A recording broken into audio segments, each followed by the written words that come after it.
Hello, I'm Greg, the Nerd Historian, and this is the Speculative Fiction Almanac. Thanks this week to Wolf Sam for sponsoring the episode.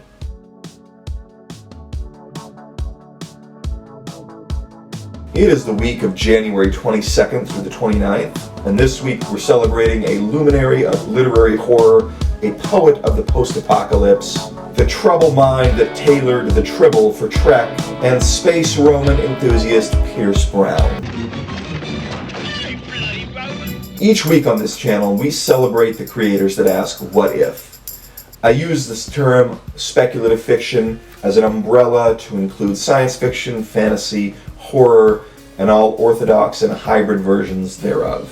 Full disclosure, I do have affiliate links in the video, so if you see a book, click on it and purchase it, I may get a small commission. If I do my job in the next 5 minutes, you'll leave this video excited to read something new. Enough exposition, let's celebrate some birthdays. On January 22nd, happy birthday to Katherine MacLean, Golden Age science fiction writer. She wrote a really touching short story, Games, about a little boy who psychically experiences the terrifying world of adults. New Thinkable turned the story into a video, and I've got a link for that in the description.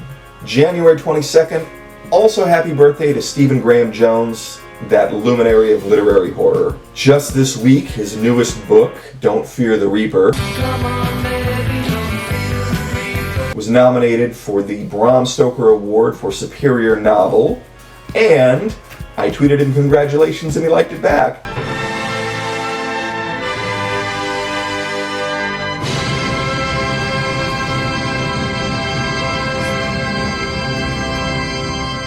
I started My Heart is a Chainsaw and The Babysitter Lives this week, and I wish I could just hit pause on life to finish both of them someday.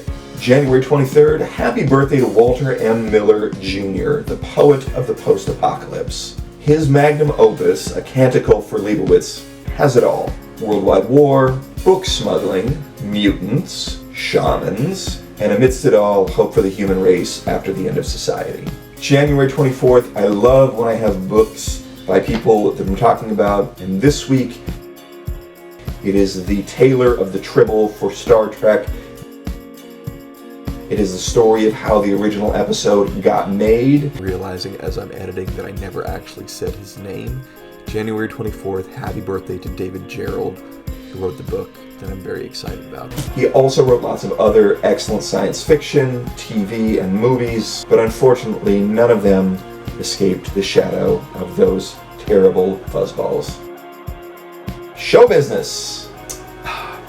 January 27th, it's Through the Looking Glass and Into Wonderland. Happy birthday to Lewis Carroll. He would be 192 years old today and on his way to a very merry birthday party.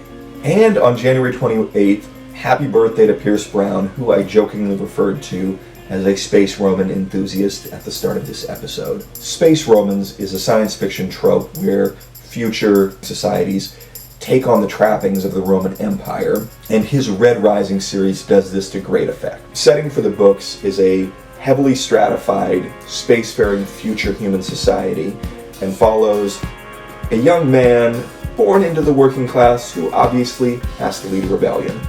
If you like the Hunger Games, but wish there was more swearing in spaceships, this could be for you. Happy birthday, Pierce. So each week, I like to prepare a book report on one of the books that I have read for research for the episode.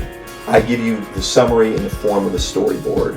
And this week, the book that I'll be storyboarding is Stephen Graham Jones' My Heart is a Chainsaw. Lottie and Sven, two crazy Dutch kids on a wide-eyed road trip across America.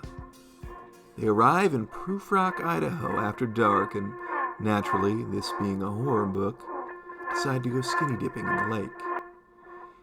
They make their way out to the pier, and Lottie thinks, is that someone holding a lantern at the end of the pier? A trick of the light.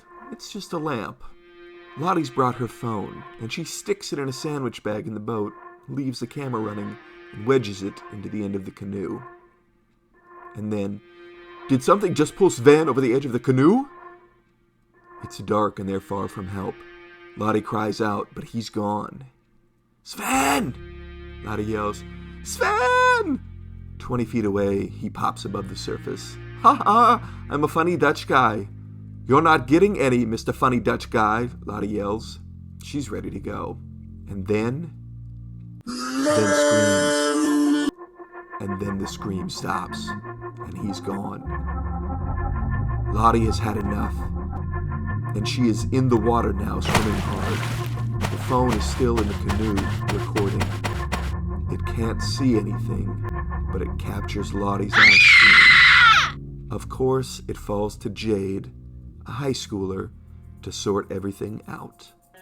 If you like that and want to read more, I do have an affiliate link to the book. That's all for this week. If you enjoyed your time with this channel, please let me know with a like. And if you'd like to discover more creators and books next week, hit that subscribe and notify button. Tell me what you're reading or what you're excited to read in the comments. I'd love to talk about it. Thanks again to Wolf Sam, our patron for this episode, and my wife Emily. This has been the Speculative Fiction Almanac. I'm Greg, the Nerd Historian, and until next time, keep reading. That's a wrap. Nailed it.